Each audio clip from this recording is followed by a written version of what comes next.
आइए आज हम पढ़ेंगे जुडिशरी के बारे में। जुडिशरी जो कि इंडिपेंडेंट होता है लेजिस्लेचर से और एग्जीक्यूटिव से। It function on its own without the control of legislative और द एग्जीक्यूटिव।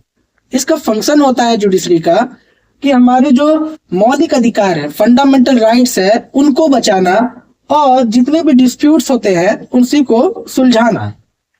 सबसे ऊपर होते हैं सुप्रीम कोर्ट, तब आता है हाई कोर्ट और उसके बाद आता है लोअर कोर्ट। सुप्रीम कोर्ट मतलब सर्वोच्च न्यायालय, हाई कोर्ट मतलब उच्च न्यायालय और लोअर कोर्ट को हम सब ऑर्डिनेट कोर्ट भी कहते हैं। सुप्रीम कोर्ट में मैक्सिमम 33 जजेस होते हैं और एक चीफ जस्टिस ऑफ इंडिया, और चीफ जस्टिस ऑफ इंडिया को अपॉइंट करते हैं हमारे भारत के राष्ट्रपति, प्रेसिडेंट ऑफ इंडिया।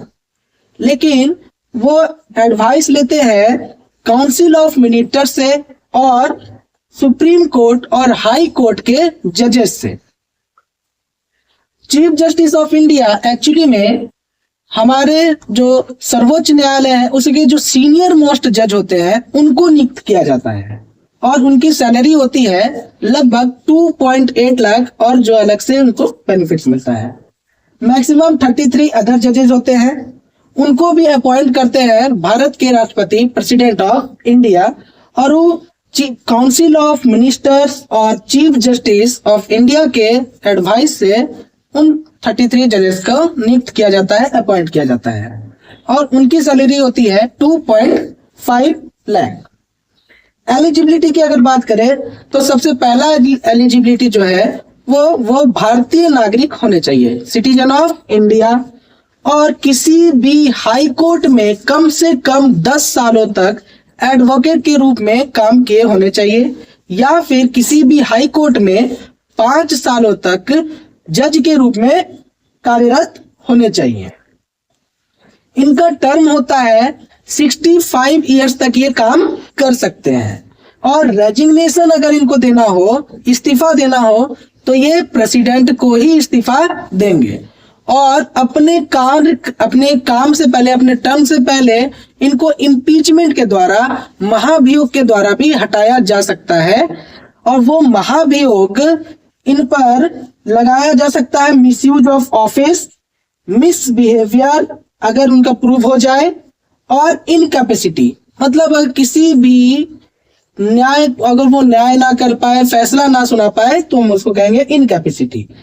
तो ये लोकसभा और राज्यसभा में ये पास होता है और कम से कम वोट उनका 2/3 से ज्यादा होना चाहिए, 2/3 से ज्यादा वोट होना चाहिए, तभी इम्पीचमेंट इनका पास होगा और इनको इनके पद से हटाया जा सकता है। उसके बाद सुप्रीम कोर्ट में 4 तरह का जुडिक्शन होता है। एक होता है ओरिजिनल जुडिक्शन, दूसरा होता है एपीलेट जुडिक्शन, उसके बाद होता है एडवाइजरी जुडिक्शन और एक होता है रिवाइजरी जुडिक्शन। ओरिजिनल जुडिक्शन उस तरह के केसेस को कहे जाते हैं जो डायरेक्ट सुप्रीम कोर्ट में आते हैं। जैसे दो राज्यों के बीच में, 2 अलग अलग राज्यों के बीच में अगर किसी तरह का डिस्प्यूट होता है तो वो ओरिजिनल जुडिक्शन में आते हैं, वो डायरेक्ट सुप्रीम कोर्ट में आते हैं। या फिर किसी राज्य और केंद्र के बीच, यूनियन गवर्नमेंट के बीच अगर किसी तरह का डिस्प्यूट होता है तो उस तरह के केसेस भी ओरिजिनल जुडिक्शन में आते हैं। अब अगर एपीलेट जुडिक्शन की बात करें तो एपीलेट जुडिक्शन में उस तरह के केसेस आते हैं जो हाई कोर्ट में पहले आ चुके हों, और जैसे किसी भी इंसान को लगता है कि उसको सही न्याय नहीं मिला है तो वो सुप्रीम कोर्ट में अपील करता है, तो उस तरह के केसेस को हम कहते हैं एपीलेट जुडिक्शन। और उसके बाद होता है एडवाइजरी जुडिक्शन। एडवाइजरी जुडिक्शन जो है उस तरह के केसेस को कहते हैं, एक्चुअली में ये केस नहीं होता, प्रेसिडेंट हमारे कॉन्स्टिट्यूशन के लिए अगर किसी तरह का एडवाइस सुप्रीम कोर्ट से मांगते हैं तो उसको हम कहते हैं एडवाइजरी जुडिक्शन। लेकिन प्रेसिडेंट यहाँ पर सुप्रीम कोर्ट के एडवाइस को मान भी सकते हैं और नहीं भी मान सकते हैं। और होता है रिवाइजरी जुडिक्शन। रिवाइजरी जुडिक्शन का मतलब है कि सुप्रीम कोर्ट के द्वारा किया गया जो फैसला है वो खुद अपने फैसले को दोबारा से रिवाइज करते हैं कि कहीं किसी तरह का कोई चीज छूट तो नहीं गया, किसी तरह का कुछ गलत तो नहीं हो गया, उसको एक बार वो देखते हैं, उसी को कहते हैं रिवाइजरी जुरिडिक्शन। और सुप्रीम कोर्ट का फंक्शन होता है, सबसे पहला तो ये गार्जियन ऑफ द कॉन्स्टिट्यूशन है। गार्जियन ऑफ द कॉन्स्टिट्यूशन का मतलब होता है कि जितने भी फंडामेंटल राइट्स है, अगर उसके विरुद्ध किसी तरह का कोई कानून बन गया हो तो उस कानून को नल एंड वाइड ये कर सकते हैं, और किसी तरह का कोई भी रिट को जारी कर सकते हैं। रिट का मतलब होता है किसी तरह का ऑर्डर, मतलब क्या हम कर सकते हैं और क्या नहीं कर सकते, what to do and what not to do, है ना। जैसे एक रिट जारी किया गया था, हैबियस कॉर्पस। उसके बाद court of record. Court of record का मतलब है कि सुप्रीम कोर्ट में जितने भी केसेस आते हैं उनका जब फैसला सुनाया जाता है तो उन फैसलों को निचली अदालतों में भेज दिया जाता है, उनके प्रिंट आउट्स को। उसके बाद आता है जुडिशियल रिव्यू। जितने भी केसेस होते हैं सुप्रीम नीचे हाई कोर्ट्स में, उनको भी एक बार ये देखते हैं, चेक करते हैं। उसके बाद अब हम जानेंगे हाई कोर्ट के बारे में।